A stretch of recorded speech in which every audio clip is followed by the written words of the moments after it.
How's it going, everybody? Random Texans always here, and welcome back to another Death Bell reaction, where today I'm going to be joined here with two of my friends, Chris, right here, and Nick. Today we're going to be reacting to, well, Shigaraki versus Mahito, and, well, you guys understand and know where I stand on this battle. Where do you guys stand on this? I'm pretty sure Mahito's gonna win. I think Mahito wins because he's a soul representation. You can't really be physically beat to death if you're a literal cursed spirit. Like, that's not how that works. His cursed spirit energy is exactly definitely quirks foreshadowing. And cursed spirit energy are literally not the same thing. You cannot compare them. Okay, you cannot compare them at all. Maybe I'll decide here in a bit. But anyways, though, how it's also going to be working today, since I'm going to be doing it like this, we have to use speakers because we don't have a way to listen to headphones all around. So my microphone's going to be muted while we are watching this, and if we want to discuss something, we will pause so we can be able to then discuss it. All right? Sounds good to me. Is there anything else you guys want to say or anything like that? Go Mahito! Yeah, go Mahito. Mahito. Watch him get absorbed. No, Watch him get absorbed by One for All. Yeah, you know, if anything, it makes sense because My Hero Academia fan base is way fucking, like, ugh. I don't know if you want to get into that can of worms right now. No, I don't. I honestly do not. Anyways, though, muting it now, so.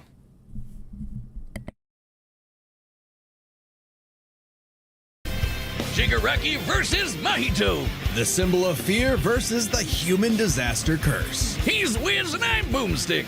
And it's our job to analyze their weapons, armor, and skills to find out who would win a death battle.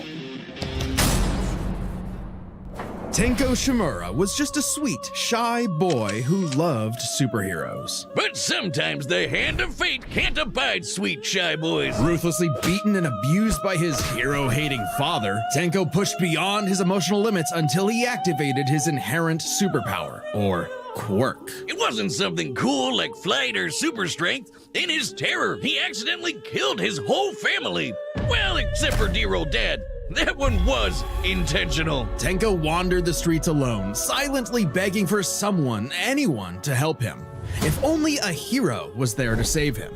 But instead, the only open hand he found belonged to the devil. All for one. The greatest supervillain in history. He took Tenko under his wing, feeding a hatred of everyone and everything, and grooming him to one day lead his league of villains in destroying hero society. With that came a new name, Tomura Shigaraki, and an absolutely nightmarish quirk, Decay.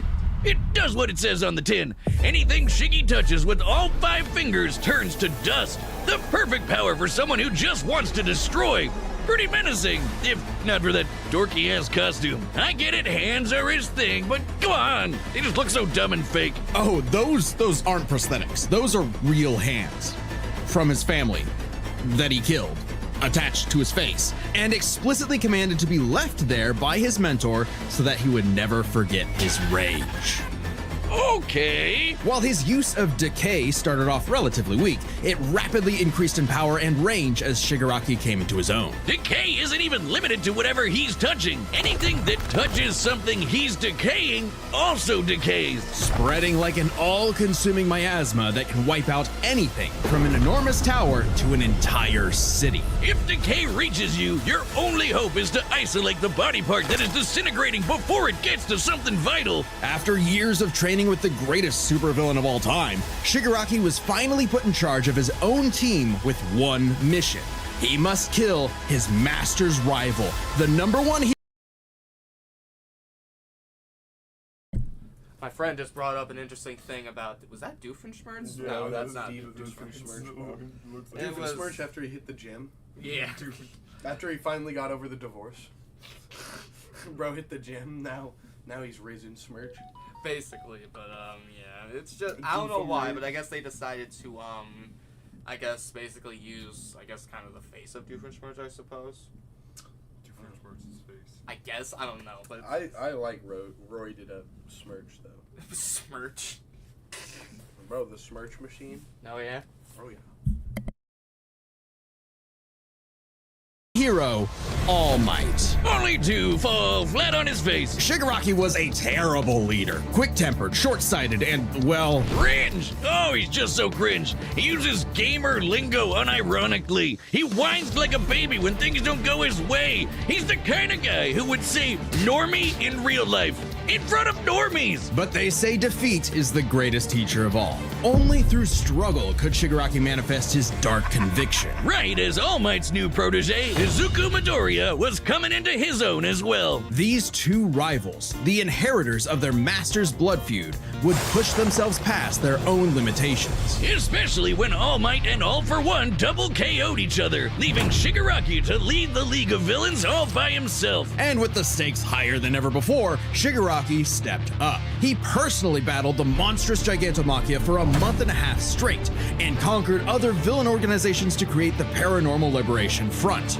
Thousands of new soldiers for his personal army. All to impress All For One's personal quack, Dr. Ujiko, who spent months upgrading Shigaraki's body to make it more like his sensei's. It might have been constant agony, but Shiggy went from Chud to Chad. Ujiko's experimentation vastly increased Shigaraki's strength, speed, and durability, enough to match and surpass even All Might's absurd power. Sharing All Might's power between them, Deku and Bakugo were able to punch an island-sized hole in a cloud that reached 24 miles into the sky. We've calculated that before to be nearly 80 million megatons of TNT, almost as much as the meteor that wiped out the dinosaurs. And Shigaraki can now move fast enough that his body produces hypersonic shockwaves and can even catch laser beams. And he's tough enough to survive Star and Stripes' Intercontinental Ballistic Cruise Punch! Now the new name for my penis. Move over, gigantic Omega Storm. Anyway, it also made a blast so big it showed up against the curvature of the Earth. Though he might seem invincible, when Shigaraki's body is pushed hard enough, he will evolve into a state of uncontrollable power. So Decay became? Oh shit, more hands! Shigaraki can spontaneously generate flesh into existence, seemingly oceans of it in an instant, whenever he wants. He can even use it as a type of armor to defend himself in close combat. But that's nothing compared to Ujiko's greatest gift. Shigaraki wanted to be the new All For One, so what better way than the old man's quirk? All For One's quirk, All For One, allows its user to steal and store quirks with just a touch. And All For One has hundreds of them stored up, collected over the years. Each quirk is connected to a memory of its user's essence in the form of a spirit, a vestige. Kinda like a piece of their soul. They exist. Hold up. See, he So loses is the automatically full though. spirit. Oh, man. See, he loses automatically He's not because gonna his win. Hold up, quirk don't- is reliant on other people's spirits stored.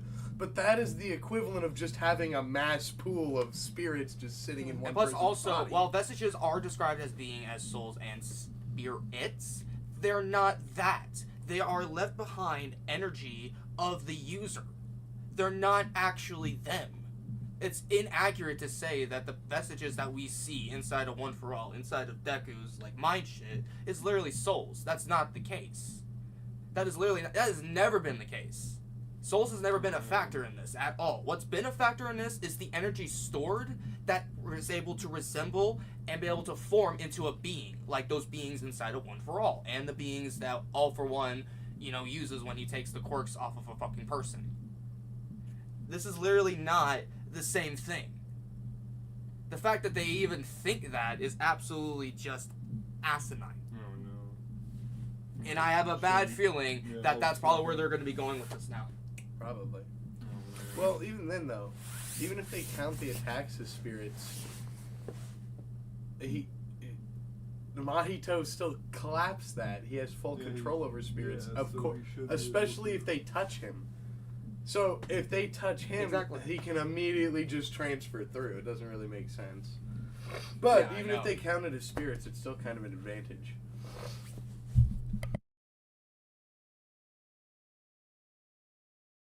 in this kinda psychic world in Shigaraki's body and can even act as a spiritual defense should it be invaded. And with those vestiges came quirks like super fast healing, air blasts, radio waves, flight, telekinesis, teleportation of others, and the ability to track foes. He can even combine multiple quirks together, like in this big-ass electric Kamehameha. However, any vestige stolen or destroyed will also remove that quirk from Shigaraki's repertoire.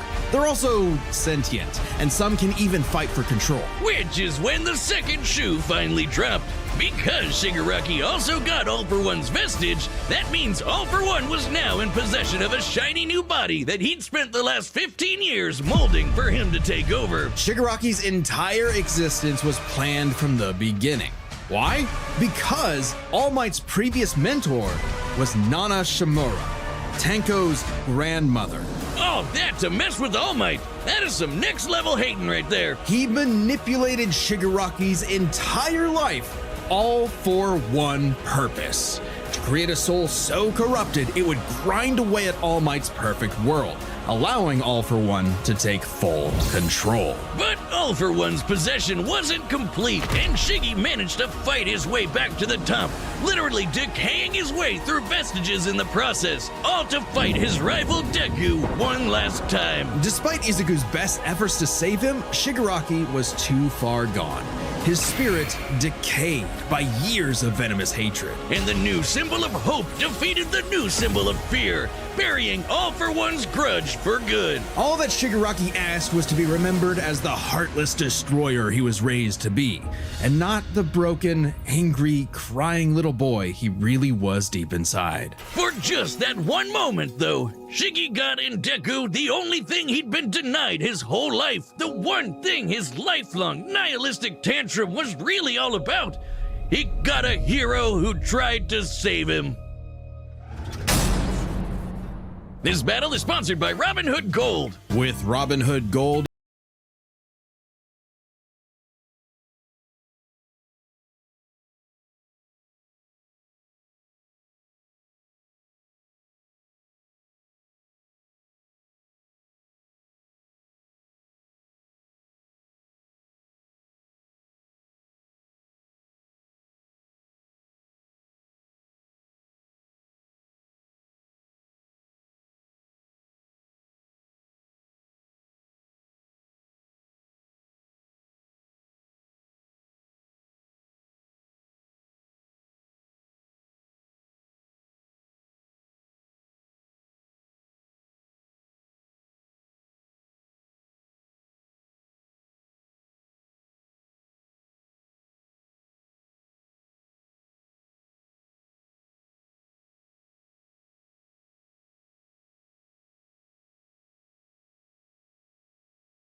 LLC. Ever since Cain slew his brother Abel and wetted his fields with his blood, man's greatest fear has been his fellow man. But what if this fear took on a life of its own? What if all that negative emotion humans felt for one another spilled from their bodies and congealed, forming, over time, a living being fueled by malice, which believes in nothing but the law of the jungle? Well, then you'd have the special grade curse with a patch face, Mahito. Oh, I've had people tell me I've become a human disaster curse when I've had too many mojitos. Mahito is one of the deadliest beings to ever afflict mankind. He's no mere mortal, though, but a cursed spirit. Innumerable spirits exist, weaker or stronger depending on the amount of anxieties, jealousies, hatreds, and fears humans feel about them. Like the fear of locusts, kinda weak. Or the fear of smallpox, getting stronger. Or the fear of fire. Oh, goodbye, Tokyo. So it follows that mankind's fear of itself would be extremely powerful. those negative emotions manifest as Mahito, a being composed of cursed energy. It's basically like evil ki. Cursed energy can be used to make spirits way stronger, faster, and tougher than any normal human. And it's invisible, making curses like Mahito impossible for the untrained eye to see. Only a life or death situation can galvanize a normal person to see a cursed spirit. That also makes cursed spirits virtually immune to physical damage. They may be physically present in space, but can only be harmed by attacks that embody spirit matter like cursed energy. Which makes curses insanely hard to get rid of, like ghosts, cockroaches, or my ex. That's why you need a jujutsu sorcerer to come in and kaizen the shit out of them. They call it exorcism, but I like the way I said it better. Curses and sorcerers have battled each other for millennia, waging an endless war over the fate of humanity. Almost exclusively in Japan, though, for some reason. But Mahito was special. You see, most curses are basically dumb animals. But Mahito has so much cursed energy that it gave him sentience. So he was recruited by Kenjaku alongside other special grade disaster curses to wreak havoc upon the world. In fact, they made Mahito their leader. And even more frightening than intelligence and bloodlust, Mahito possessed philosophy. Perhaps informed by the tragic meaninglessness of interhuman conflict, Mahito is an existential nihilist, believing in nothing but his own will to power. It's a dog-eat-dog world, and Mahito is the wolf. Which also makes him kind of a goofball. If nothing matters, why not have fun with the slaughter? Really get your steps in. He loves to dig around and toy with your emotions like a cartoon character before slitting your throat. An appropriate analogy considering his curse technique, idle transfiguration. Using his cursed energy, Mahito can control. My friend brought up a good point.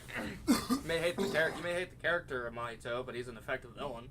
Literally, his whole concept is to be hated.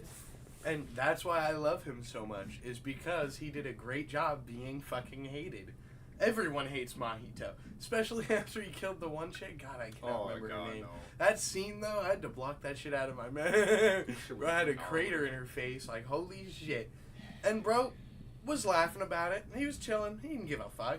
Not even just laughing, he was also beating the shit out of Itadori because he was sitting there in shock, and he was just like, "Oh, what are you doing? We're still fighting, boy! Come on, stop not paying attention to me. Like, come on." Like, he was whipping his ass. Oh yeah, oh yeah. It took both. It took two top grade sorcerers, and they still were getting overpowered. Yeah, up until they had to trick him.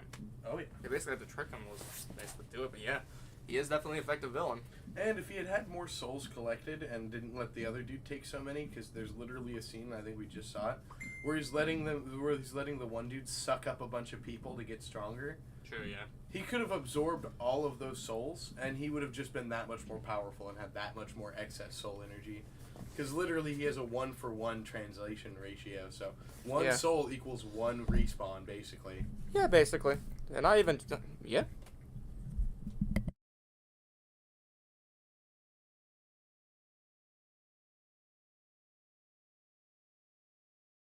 Anyone's soul with just a touch, including his own. In fact, he's so good at manipulating his own soul that you can't even kill the bastard without directly targeting it. In Jujutsu Kaisen, the soul and the body share an immutable connection. Whatever happens to the former affects the latter. This lets Mahito squash, stretch, and shape-shift his body into literally anything he wants. Like Play-Doh, he can turn his limbs into blades or clubs, grow wings like a bird or fins like a fish, reform his body around injuries, or even create clones. Curse users are naturally unharmed by their own ability. Should he touch a human, though, his alterations to their body are instantly fatal. And since he's attacking your soul, those physical wounds are gonna be impossible to heal. Even if his alteration isn't directly fatal, the human body won't last more than a few moments in a transfigured state. All that with one touch! God, I thought herpes was bad. His powers mean Mahito treats humans as effectively disposable dolls that he can gleefully experiment on.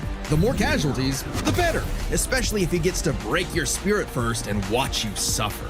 Even more twisted is when he combines two transfigured humans together for soul multiplicity, essentially a giant torrent of body horror flesh that he repels at an opponent. Ugh. Mahito is unbelievably creative with his application of idol transfiguration, and despite being a newborn curse, consistently keeps experienced sorcerers on the back foot. It helps that he's a quick study who's picked up a number of different curse techniques, like the Black Flash. By applying cursed energy within 1 microsecond of an impact with an enemy, space itself will distort, exponentially amplifying its force by a factor of 2.5. Not only does this hurt like a mother, it restores your curse technique and gets you fully in the zone. And would require reflexes moving nearly 1,000 times the speed of sound.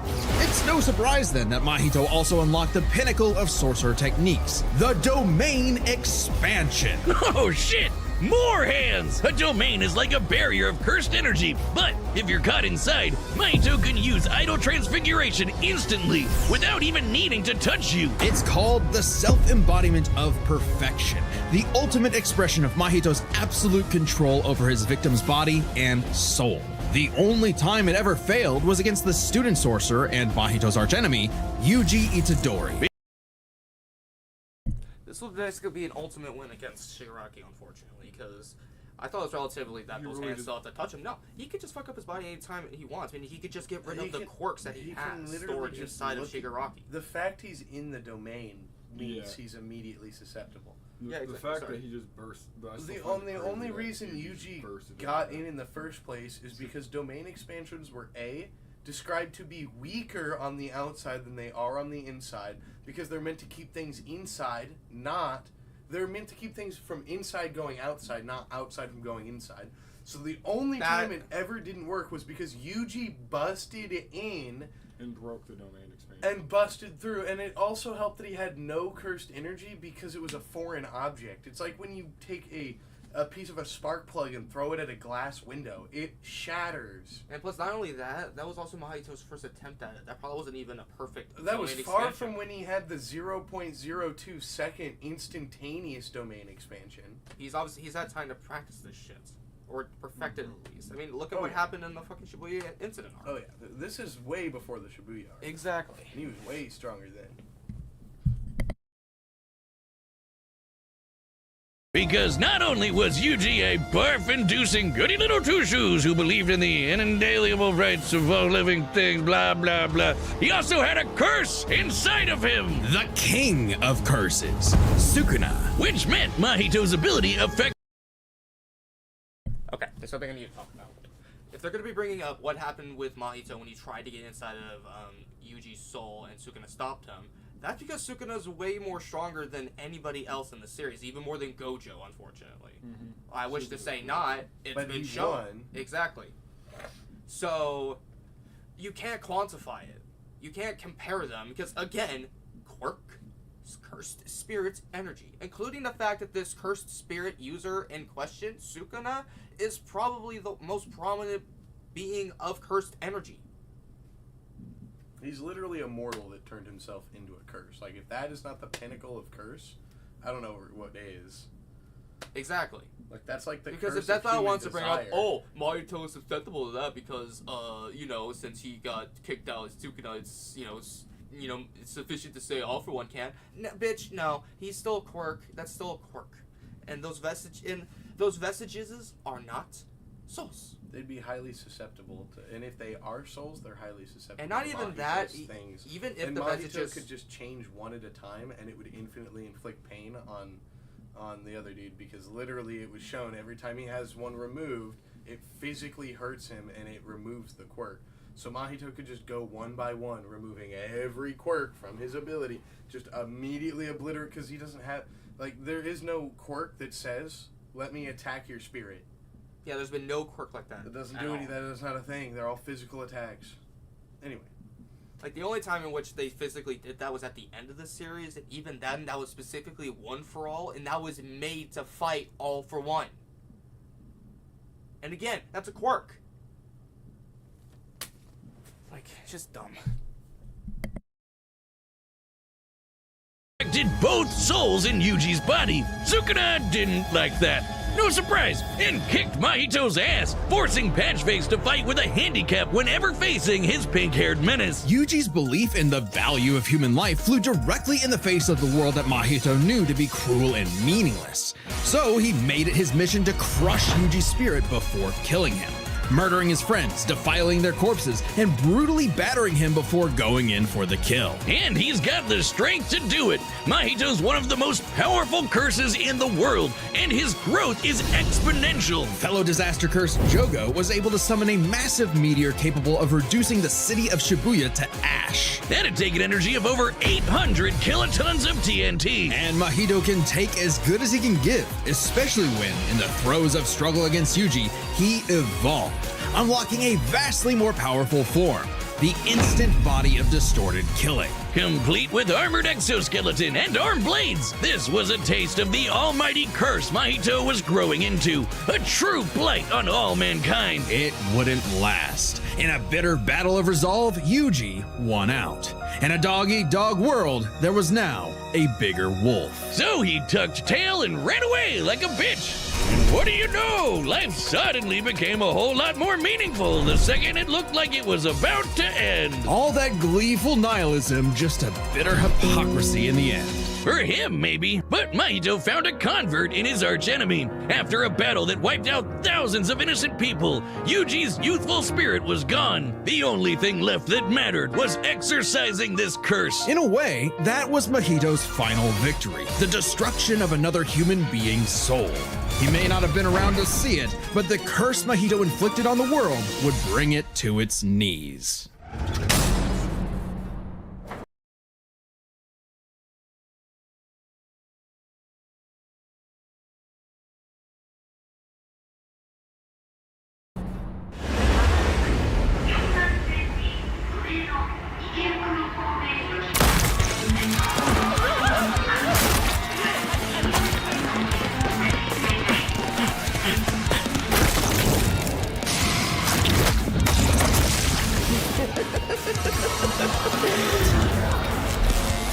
I'd heard of a powerful villain stalking these parts. My organization is going to tear this putrid world down around us. We could use a freak of your talents. Little old me. Do I want to be king of the social rejects? How about I bring them your head instead? Fine by me. Let's call this your audition.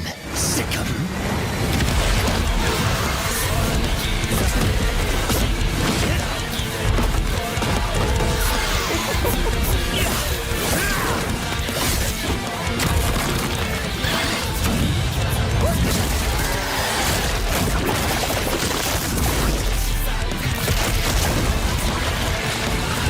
Game over.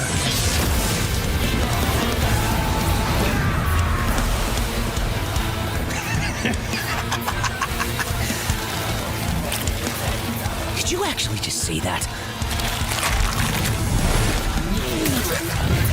God, how lame!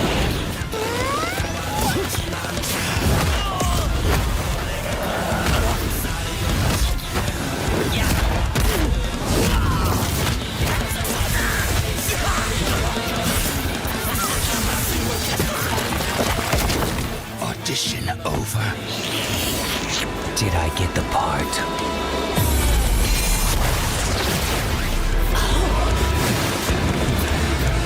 Decay!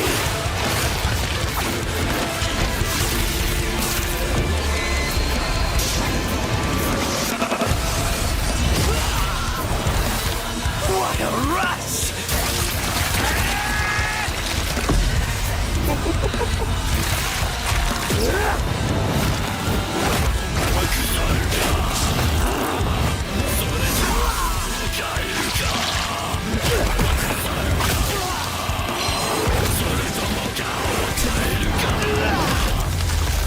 That all you got? Domain expansion.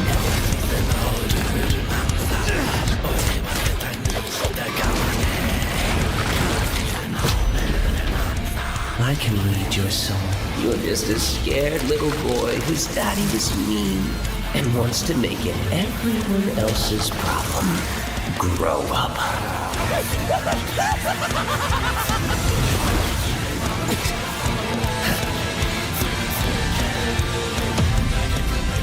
Hands off my masterpiece.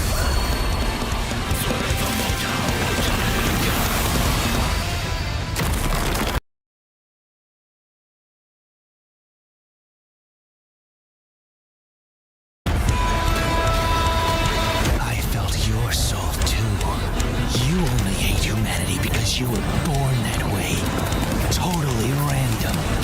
I hate them for a reason.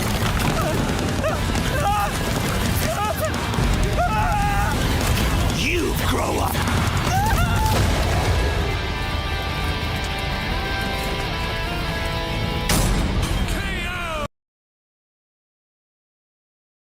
The battle's not even I done. want to hear the explanation. 'Cause Yeah, I guess. What did I say, Wiz? Like a bitch. With their complex power sets, this match was a puzzle to figure out, which is why we're breaking it down to 3 categories: physical stats, survivability, and their powers. But first, let's address one thing. Could Shigaraki even see Mahito? He's an invisible curse after all. Cursed energy and quirks are notably different, and Shigaraki wouldn't be able to see curses normally.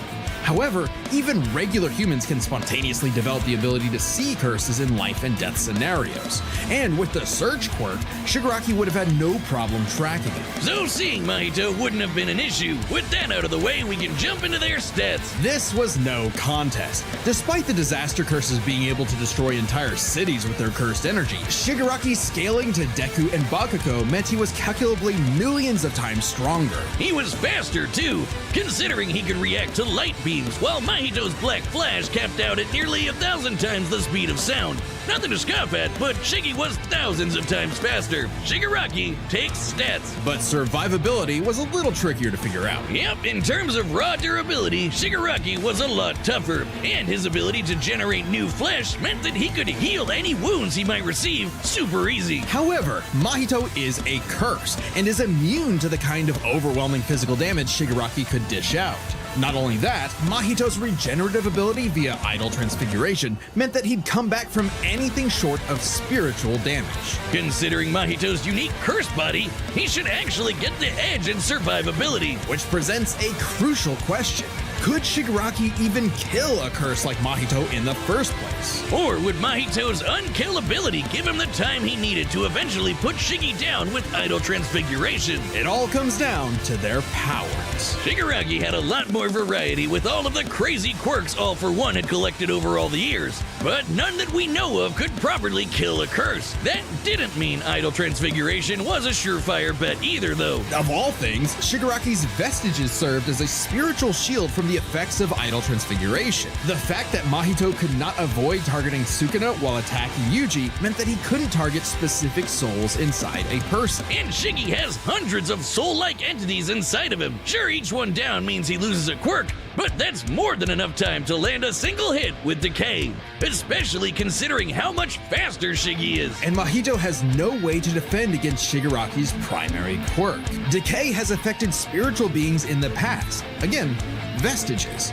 In fact, he was able to damage Deku's vestige and have that damage transferred to the Deku in the real world. Mahito may be made of spirit energy, but he still has a physical form. In fact, sorcerers that couldn't naturally target the soul were able to fight him on even footing. No reason to think Shiggy wouldn't decay him like everyone else. Giving Shigaraki the third and final edge. It was a unique duel to the death, but Shigaraki's overwhelming might, unstoppable powers, and deadly decay spelled the end for the disaster curse. Nothing else to say. You really gotta hand it to Shigaraki. The winner is Tomura Shigaraki.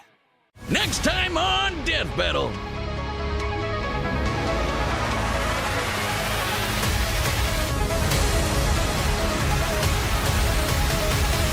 Subscribe and join as a member to see more Death.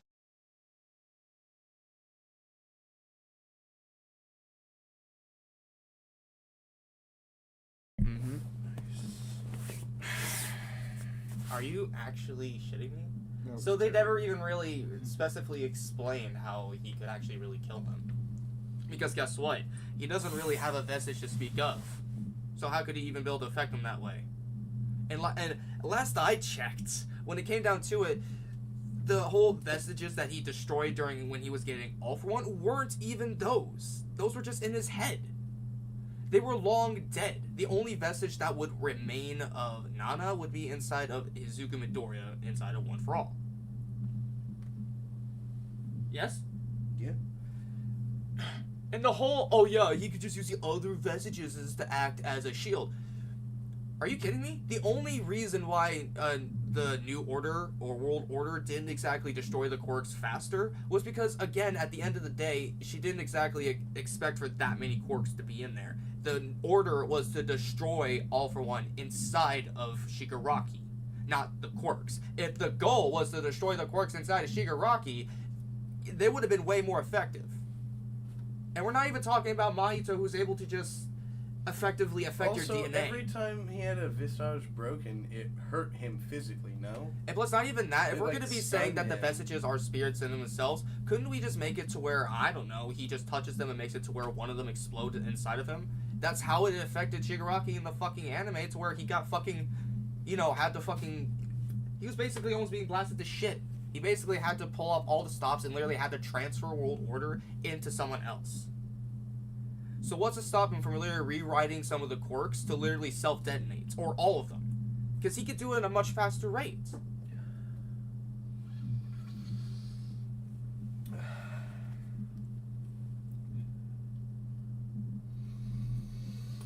I don't know. That's wild. Yeah, it's wild and stupid, is what it is. Well, I am excited for next time, though. But we already know who's gonna win. Well, we say that and then watch them like, well, Master Chief can actually. Oh no, they launch a can't get away with plasma this one. laser. They can't get away with this one. And the plasma laser actually penetrates demon armor, shown in this Comic-Con episode in season 2 from the 2016 Comic-Con. That's probably what they'll fucking say. That's exactly what they would say. Anyways, I hope you guys enjoyed the reaction. If you guys did, please do a like and comment down below what other types of videos you guys would like to see. And as always, I will see you guys in the next video. As always, stay cool, guys. Peace. Anybody like me?